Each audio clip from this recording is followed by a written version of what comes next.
Bonjour à tous, bienvenue dans ce nouveau vlog, un numéro spécial aujourd'hui, il y en aura plusieurs, nous allons traiter dans ces numéros spéciaux de l'analyse et de la recherche des pannes. Je sais, une 4 chevaux, ça ne tombe jamais en panne, mais on sait jamais. Alors le sujet est tellement vaste qu'il faut définir des cadres de recherche, des cadres de travail.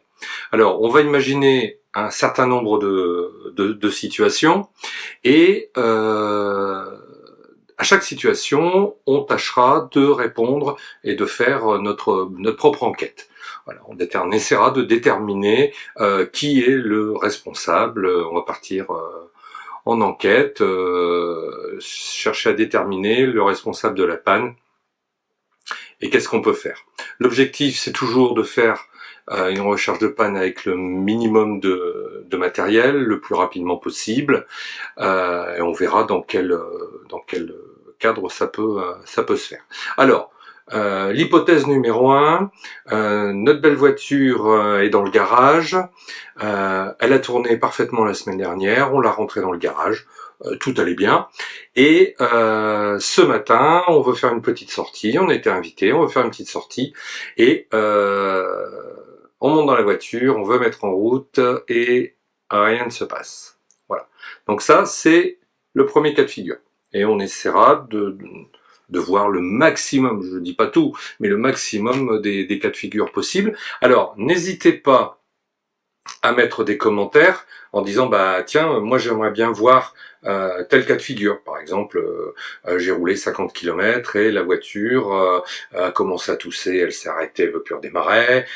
Bon, il y a plein de choses, il y a plein de cas de figure possibles. Donc on va peut-être pas forcément penser à tout, donc surtout n'hésitez pas à mettre des commentaires. Bon, s'il vous plaît, surtout n'hésitez pas à liker, abonnez-vous à la chaîne avec la petite cloche pour vous être prévenu des vidéos qui arrivent derrière, sans avoir à les rechercher. C'est un petit automatisme. Le petit like, bah, ça fait bien plaisir et ça prouve qu'au moins le travail qu'on fait n'est pas fait dans le vide et n'est pas perdu. Et les commentaires pour qu'on discute, comme je dis souvent, on lance la machine et puis c'est vous qui faites les retours. Donc on vous attend avec grand plaisir dans les commentaires. Donc premier cas de figure, ma voiture est au garage depuis une semaine. Quand je l'ai rentrée, tout allait bien. Ce matin, je veux la mettre en route, elle est toujours dans le garage, je veux la mettre en route et elle ne démarre pas. Donc je vais au garage, bien évidemment, je sais que c'est un véhicule ancien, donc il y a une certaine procédure. C'est pas comme les daily d'aujourd'hui, les véhicules de tous les jours. J'appuie sur la télécommande, les portes s'ouvrent, je m'assois, je mets la clé dans le contact, je démarre, broum, c'est parti. On n'est pas du tout dans ce même cas de figure, vous le savez tous possesseurs de voitures anciennes et de 4 chevaux en particulier, on a toujours une procédure à mettre en place. Donc la procédure habituelle, je suppose que vous la connaissez. Je soulève le capot moteur, je regarde s'il n'y a pas de traces d'huile, de traces d'eau, de liquide de refroidissement en dessous de la voiture. Je regarde si tout va bien, je pompe à la pompe à essence, et j'utilise la pompette. On en a parlé dans les vidéos précédentes. Bon, maintenant, je pense que c'est clair pour tout le monde. Afin de combattre le problème d'évaporation de l'essence, en fait, on ne le combat pas. On utilise un biais, on prend une pompette et avec la pompette, on recharge le circuit d'alimentation en carburant. Ensuite, deux trois coups à la pompe à essence. Le carburateur est rempli d'essence. À partir de ce moment-là seulement, je monte dans le véhicule. Bien. On arrête là. Il faut qu'une chose soit bien définie dès le départ. Pour qu'un moteur fonctionne correctement, il faut deux choses. Il faut de l'allumage, il faut de la carburation. En fait, il faut trois choses. On est dans le cadre d'un moteur à explosion ou à combustion interne. Pour qu'il y ait une combustion interne, c'est-à-dire au sein du moteur, dans le moteur, il faut qu'il y ait 3 choses. C'est le fameux triangle du feu, je pense que tout le monde le connaît, ou au moins on a entendu parler, donc on fait une petite révision. Le triangle du feu. Triangle du feu, c'est quoi? C'est les éléments, c'est la liste des éléments obligatoires pour que une explosion ait lieu, ou tout au moins une combustion ait lieu. Sachant qu'une explosion, c'est ce qui se passe dans le moteur, c'est jamais qu'une combustion extrêmement rapide. C'est ça une explosion. C'est une combustion très rapide, une expansion des gaz qui sont enflammés, et c'est la raison pour laquelle on revient au triangle. Donc il faut qu'il y ait du comburant, donc c'est de l'oxygène, de l'air, il faut qu'il y ait du carburant, donc il faut qu'il y ait de l'essence, et il faut une source de chaleur. Alors, pour qu'un moteur démarre, on va dire tourne, mais au moins pour qu'il démarre, il faut qu'il y ait ces 3 éléments. Pour qu'il y ait ces 3 éléments, on a la carburation d'un côté, donc le comburant et le carburant, donc il faut qu'il y ait de l'essence et de l'air. Et qu'est-ce qui s'occupe du mélange de ces 2 éléments? C'est le carburateur. Et le 3e élément, c'est l'allumage. Donc c'est l'étincelle. C'est l'allumage, c'est dans le cas d'un feu, c'est une bougie, une allumette, un briquet, etc. Là, dans notre cas, c'est l'étincelle qui est produite par la bougie d'allumage. Donc, on va réduire ce triangle du feu, on va le mettre juste en 2 points, 2 axes de recherche. Alors, dans tous les cas, on reviendra toujours à ces 2 cas de figure, à ces 2 axes de recherche. S'il y a un problème, si on a une panne, c'est soit une panne d'allumage, soit une panne de carburation, ou de carburateur, ou d'alimentation en carburant, et tout ce qui va avec. Il est totalement inutile d'aller chercher ailleurs. Alors, je vais venir régulièrement sur ce que j'ai le plaisir, le loisir et le plaisir de lire, que ce soit sur Facebook ou sur d'autres réseaux sociaux, les âneries monumentales qu'on peut lire. J'ai fini par arrêter de répondre parce que on répète toujours la même chose et en fait on est en train de prêcher dans le désert, on verse de l'eau dans le sable. Toutes les semaines on répond, bon en fait c'est le principe des réseaux sociaux, on va pas les critiquer. On sait pertinemment que c'est comme ça, c'est du provisoire, c'est de l'instantané, et ça finit par disparaître dans le flou.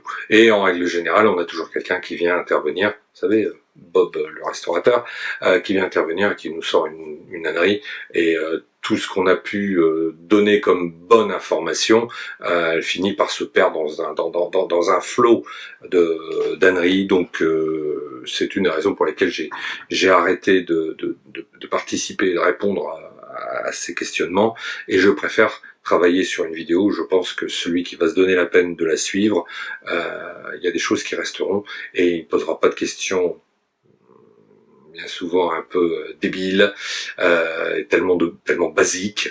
En fait, bon, il n'y a pas de questions débiles, c'est vrai, mais c'est toujours les mêmes choses. Donc, on finit par se fatiguer à répondre. Donc, je reviens à mes 2 axes généraux de recherche. Allumage, carburation. Et on en reviendra toujours à ça. Si vous vous posez une question et que quelqu'un vous répond que c'est parce que le pneu arrière gauche est pas bien gonflé, on oublie vite. Non, mais j'ai vu, hein. J'ai vu des trucs, c'est inimaginable. Et je pense que dans les commentaires, on aura des témoignages aussi d'anciens qui ont commencé à travailler sur les anciennes avant l'avènement d'Internet. Internet, c'est super, ça permet de faire plein de choses géniales, mais bon, laissez des commentaires, donnez des témoignages. Je pense ça va être un sujet de rigolade, parce que je veux aussi qu'on traite sérieusement les problèmes, mais ça n'empêche pas le ton de la rigolade quand ça s'y prête. Je répète pour une dernière fois, 2 axes de recherche, l'allumage, la carburation. Je monte donc dans ma voiture, après avoir fait ma procédure, je mets le contact, je tente de démarrer, rien ne se passe. Tout de suite, on met en place un sens de l'observation. Je coupe le contact, je remets le contact, et je regarde, parce que même moi ça m'arrive, je mets le contact sans regarder, je regarde mes 2 voyants. En principe, on a toujours 2 voyants, il me semble. Mais ça, je ne vais pas l'affirmer de façon certaine, mais on a toujours les 2 voyants. Le voyant de température d'eau et le voyant de charge de la dynamo. Donc, si vous n'en avez qu'un, peut-être sur un modèle à faire, peut-être qu'il y aurait qu'un voyant. Vous ne voyez pas d'aiguille bouger, la fameuse aiguille du niveau d'essence. Vous ne voyez pas s'allumer la pression d'huile et la dynamo, la charge dynamo. Là, il y a un problème. Problème de batterie. Pas la peine d'aller plus loin, c'est que la batterie est soit à plat, soit morte. Ensuite, vous réglez le problème en mettant en charge, et si la charge ne tient pas, on remplace la batterie, etc. Donc là, on est dès le départ sur un problème électrique. Donc je mets ça dans l'allumage. C'est pas l'allumage pur et dur, c'est pas l'étincelle, mais là il n'y a pas de jus, il n'y a pas de courant. Donc s'il n'y a pas de courant, on ne pourra pas créer l'étincelle, donc le problème est réglé tout de suite.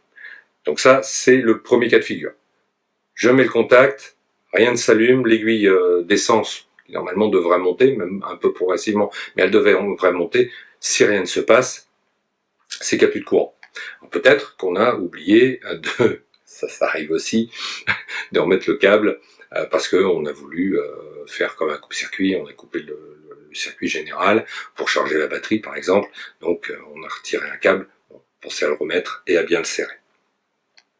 Deuxième cas de figure, dans cette même lignée, je monte dans la voiture, je mets mon contact, et j'ai bien mes voyants, mes voyants qui s'allument, et j'ai bien l'aiguille de mon niveau d'essence qui monte.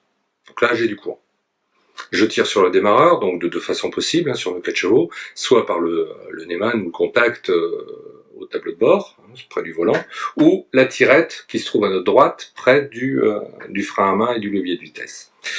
Donc des 2 manières, je tire sur le démarreur, et là, on sent qu'il y a quelque chose qui va partir, mais c'est très très lent, c'est très difficile, et en même temps, je vois mes lumières qui s'éteignent, il y a une certaine variation d'intensité dans la lumière, et le moteur moins bon, même cas de figure, la batterie n'est a priori pas morte cette fois-ci, mais elle n'est pas suffisamment chargée, depuis le temps qu'on l'a laissé dans le garage, ça peut être une semaine, ça peut être 15 jours, ça peut être un mois, il a fait froid, la batterie a pris un coup, et elle n'est pas en état de délivrer l'ampérage suffisant pour faire tourner le démarreur.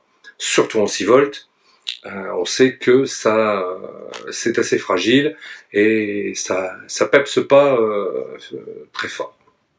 Donc il faut que la batterie soit en super état et qu'elle soit super chargée, donc on passe par la case recharge de la batterie pour qu'on ait une batterie en bon état au moment où on a besoin d'utiliser la voiture.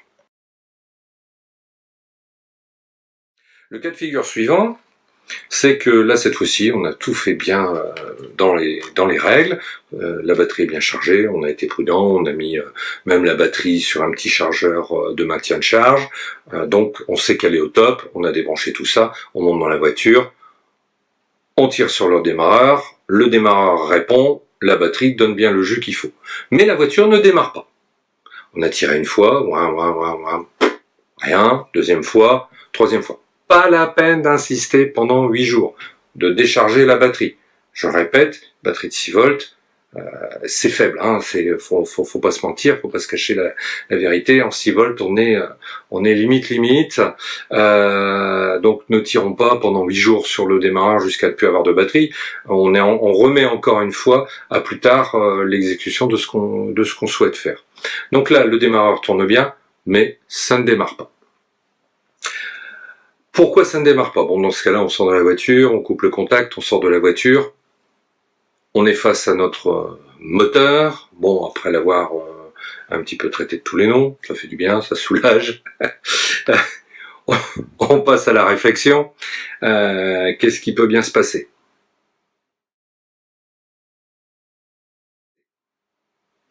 De principes généraux, allumage, carburation. Alors, l'une des méthodes les plus simples, les plus rapides pour arriver à un résultat, et pour moi le résultat, aujourd'hui, on parle bien de l'analyse de la panne. Donc trouver qu'est-ce qui se passe. Donc moi le résultat, c'est pas forcément de mettre la voiture en route tout de suite. pour moi, là, la voiture ne démarre pas. Donc, mon objectif, c'est de trouver qu'est-ce qui se passe. Donc, dans l'analyse, je pense que l'un des moyens les plus rapides, c'est de regarder côté carburation. Pourquoi ? En toute logique, une voiture qui a été rangée, qui a été remise au garage, où il n'y avait aucun souci, en toute logique, l'allumage peut pas s'être déréglé tout seul, les vis platinées s'être usées toutes seules, les bougies être mourues toutes en même temps, toutes seules. La bobine, bon, il y a, je vais dire, si je mets sur la balance les chances d'allumage, pour que l'allumage soit en cause, et les chances pour que la carburation soit en cause, personnellement, je pense plutôt sur la carburation. D'expérience, chaque fois que la voiture n'a pas voulu démarrer, c'était un problème de carburation, problème de carburateur. Donc, je me dis que les chances de panne sont plutôt de ce côté-là. Donc, avec un seul tournevis, on va déjà pouvoir remonter l'analyse dans l'analyse peut-être du problème. En tout cas, c'est notre axe de recherche. Je vais sur la carburation. Je prends un tournevis, j'enlève la durite qui descend au carburateur. Donc, bien évidemment, on est en train de parler de carbut 22, éventuellement de carbut 28 sur un moteur 670, moteur de Dauphine. Carbut 22, carbut 28, on a une durite. Bon, après ceux qui ont monté carbut 32, a priori il n'y a plus de durite, mais un petit filtre à air type Vox, etc. Parce que la durite, bon, ça va pas bien. Donc, on est sur notre carbut. Avec un tournevis, on enlève le serflex, on le soulève, on a accès directement au carbut. Qu'est-ce qu'on fait ? On va injecter une petite quantité d'essence. On est au garage, donc a priori on a bien quelque part un petit bidon d'essence. Moi je vous conseille même d'en avoir un dans la voiture, à l'avant de l'auto, avoir 2-3 litres, parce que la jauge d'essence n'est pas super fiable. Donc moi j'ai mon petit bidon de 5 litres. Après il y a les pour, il y a les contre, ouais ça peut prendre feu, machin, l'assurance, patati patata. Bon, entre la chance que j'ai un accident et que la voiture prenne feu parce que j'ai mis un bidon, et les chances que je tombe en rade d'essence parce que la jauge est pas fiable, j'ai fait mon choix. Néanmoins dans le garage vous avez bien un petit bidon d'essence, une petite réserve, quelque chose. On prend une petite quantité, donc un fond de verre, hein, faut pas grand chose, et on va le verser directement dans le corps du carbut. On ouvre le papillon pour que l'essence tombe dans le collecteur, hein, dans le collecteur d'émission. Je retourne à mon démarreur, je tire dessus, 2 possibilités, enfin même 3, il tousse pas, il tousse et il démarre. Premier cas, il tousse, il démarre pas. Moi, je ferai une deuxième expérience, un deuxième essai, remettre encore un petit peu. Pourquoi il a toussé ? Parce que l'allumage est bon. Quand je dis allumage est bon, c'est que l'étincelle se fait, et qu'en plus elle se fait au bon moment. Donc ça confirme que l'allumage correctement calé, on ne touche à rien. Partie allumage, on ne touche à rien. Il a toussé, il ne démarre pas. Pourquoi ? Parce que c'est l'essence que j'ai mis qui vient d'exploser dans les cylindres. Donc je vais refaire un deuxième essai. Pourquoi ? Parce que peut-être je n'ai pas réussi à amorcer mon carburateur. Donc je recommence. Deuxième expérience, je tire le démarreur, il tousse, 3 possibilités, il démarre, enfin il tousse et il démarre, il tousse, il démarre pas, ou il ne se passe rien. J'ai occulté le il ne se passe rien volontairement pour l'instant. Il tousse et il démarre. Et on le laisse tourner, on accélère un petit peu, hein, on remet la durite, on remet, et le problème est réglé, on laisse chauffer et on va se promener. Il tousse, il ne démarre pas, autre cas de figure. S'il tousse et qu'il ne démarre pas, c'est encore une fois que l'allumage est bien calé, que tout va bien de ce côté-là, mais qu'encore une fois, on a brûlé l'essence qu'on vient d'injecter dans le carburateur de façon artificielle, Et qu'une fois qu'il a été brûlé, il ne se passe plus rien. Donc il y a un problème au niveau carburateur. Non plus que carburation, mais cette fois-ci carburateur. Et ne démarre pas. Ne démarre pas du tout. Donc ça, c'est le cas de figure qu'on va laisser de côté pour l'instant. Et on y reviendra tout à l'heure. Le cas de figure où le moteur tousse et ne démarre pas. Toujours avec votre tournevis, cette fois-ci, on démonte le dessus du carburateur, on soulève et on regarde si la cuve est pleine ou si elle est vide. Si la cuve est pleine et que le moteur ne démarre pas, on a un problème de gicleur. Donc nettoyage des gicleurs. Si la cuve est vide, on a un problème d'arrivée d'essence au carburateur. Donc ça peut être le pointeau. Bon, flotteur, j'y crois pas trop, parce que si la cuve est vide, les flotteurs sont en bas, ils viennent pas pousser sur le pointeau, donc c'est le pointeau qui est bloqué. Ou on n'a même pas d'essence à la pompe à essence. Ou on n'a même pas d'essence dans le réservoir. Bon, c'est marrant, mais ça peut arriver, je suis désolé, mais ça fait partie des éventualités à étudier quand même. Hein. Alors, vérifiez bien votre jauge de réservoir, vérifiez que vous ayez de l'essence dans le réservoir. Si il n'y a pas d'essence qui arrive à la pompe, alors là il y a un moyen simple, toujours avec votre tournevis. Pour l'instant on n'a utilisé aucun autre outil qu'un tournevis. Vous enlevez le serre-flex de la durite, vous retirez, vous mettez un petit récipient à la sortie de votre pompe à essence, pompette, pas d'essence, alors qu'il y a de l'essence dans le réservoir, c'est qu'il y a un problème de pompe. Donc, pompe à essence, je vous reporte à une vidéo qu'on a faite sur toute la partie alimentation, réservoir, pompe à essence, la petite pompette qui va bien, et carburateur. Regardez cette vidéo, elle prend tout le système d'alimentation en essence de la voiture parfaitement, c'est complet, donc on n'a plus de questions à se poser. Donc la pompe à essence est peut-être à incriminer. Ou le réservoir est vide, donc on remplit le réservoir, on utilise la pompette. Bon, en principe, on entend la pompe quand elle s'amorce. On l'entend. Donc si vous n'avez rien entendu quand vous êtes arrivé dans le garage, que vous avez fait votre procédure de démarrage, s'il n'y a rien entendu, déjà, bon, il n'y a plus trop de doute, on sait que c'est de là que ça vient. Maintenant, il y a de l'essence dans le réservoir, il y a de l'essence à la pompe à essence, il y a de l'essence qui remonte au carburateur, il y a de l'essence dans le carburateur, ça démarre que sur l'essence que vous avez injectée. Ne cherchez pas ailleurs, c'est un problème de gicleur. On démonte les gicleurs, on les nettoie. D'autres vidéos peut-être seront faites sur des tutos de démarrage, de nettoyage, petite remise en état d'un carbute 22, d'un carbute 28, ça c'est tout à fait possible, avec même des kits de remplacement, c'est tout à fait possible et envisageable. Le troisième cas de figure qu'on a éludé jusqu'à maintenant, c'est que on a bien de l'essence, tout va bien, on a mis de l'essence, elle n'a même pas toussé. On va cette fois vérifier, sans être affirmatif, mais on va vérifier le deuxième axe de recherche, l'allumage. C'est peut-être l'allumage. Alors pour en être sûr, avec un deuxième outil, la clé à bougie, c'est tout simple. J'enlève le fil de bougie, n'importe lequel. On prend donc sa plus belle clé à bougie et on démonte une bougie. Donc on enlève le fil de bougie, on démonte sa bougie. Encore une fois, deux cas de figure possibles. C'est ça, hein, la recherche de panne et l'analyse, c'est intéressant parce que en dehors du fait que bon, c'est gonflant parce que c'est toujours quand on a envie d'aller faire un tour qu'on rencontre le problème. Forcément, c'est pas en pleine nuit que la voiture va tomber en panne et que vous allez vous en rendre compte. C'est quand on veut s'en servir. Mais sinon, c'est très intéressant. C'est vraiment un jeu de piste et une enquête. Donc deux cas de figure.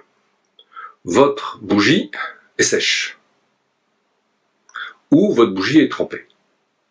Trempé d'essence. Si c'est trempé d'huile, c'est pas la même chose, on va pas parler de ça aujourd'hui dans ce vlog. Donc, la bougie peut être trempée d'essence. Ça pue. Hein. Il n'y a pas de tout possible. On renifle, ça pue l'essence. Si les bougies sont trempées, qu'elle sente l'essence, ça veut dire que on a bien de l'essence qui arrive par le carbu, machin, hein, par l'admission et patati et patata, mais qu'on a un problème d'allumage. Donc c'est le deuxième axe de recherche. Si par contre les bougies sont sèches, ça nous confirme problème d'alimentation en carburant. Donc problème de carburation, éventuellement les gicleurs dont on a parlé. Donc vous voyez que ce deuxième axe de recherche peut très bien venir confirmer le premier. Maintenant, si les bougies sont humides, on va pas se prendre la tête, sans aucun outil. On demande à quelqu'un, par exemple, d'aller mettre le contact, tirer sur le démarreur. On prend une pince. Ouais, on va prendre une pince quand même, parce que on sait jamais. On prend une pince, on pose bien la bougie sur la masse, donc sur le bloc moteur, sur la culasse, sur bien sûr une partie métallique. Enfin, sur les 4 chevaux, pas beaucoup de plastique encore, heureusement, mais vous mettez sur une partie métallique, vous mettez bien en appui, vous demandez à ce que votre partenaire de panne tire sur le démarreur. Et devinez quoi? 2 possibilités. Il y a une étincelle, il n'y a pas d'étincelle. Alors, s'il n'y a pas d'étincelle, ceci explique cela. On a un problème d'allumage. Donc là, cette fois, on abandonne la voie de l'allumage, de la carburation. C'est sûr, ce n'est pas la carburation qui est en jeu dans cette panne, puisqu'il n'y a pas d'étincelle. Donc on ne peut pas avoir l'explosion. S'il n'y a pas l'explosion, le moteur ne démarre pas.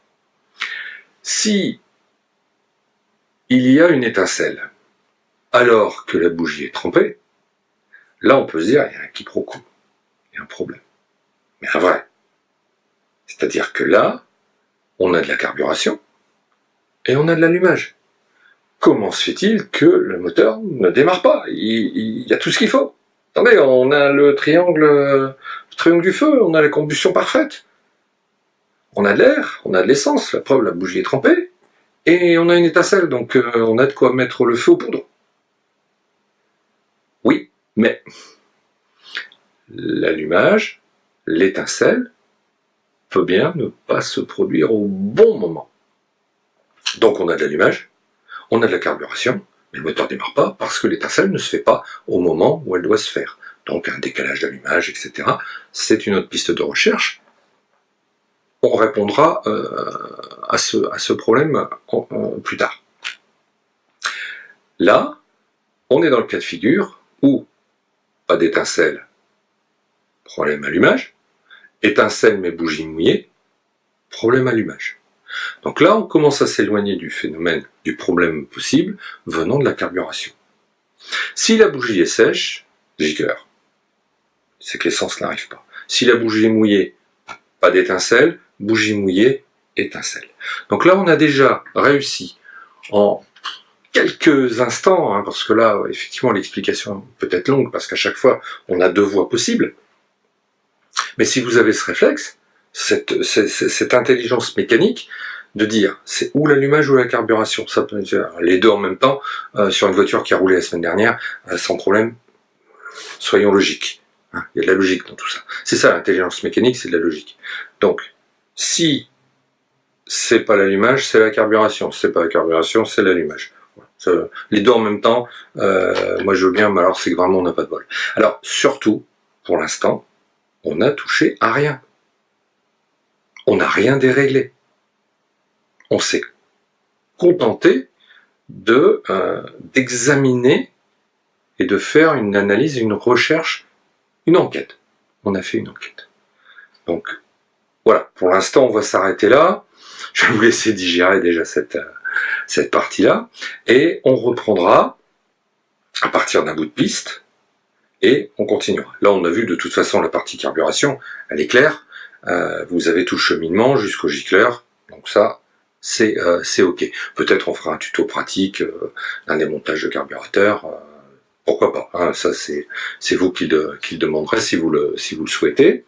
Là maintenant, on va redémarrer un prochain vlog avec la partie allumage. C'est-à-dire qu'on aura notre bougie sèche, on aura notre bougie mouillée, on aura notre bougie mouillée avec une étincelle et une bougie mouillée sans étincelle. Et à partir de là, on refait une analyse. Voilà.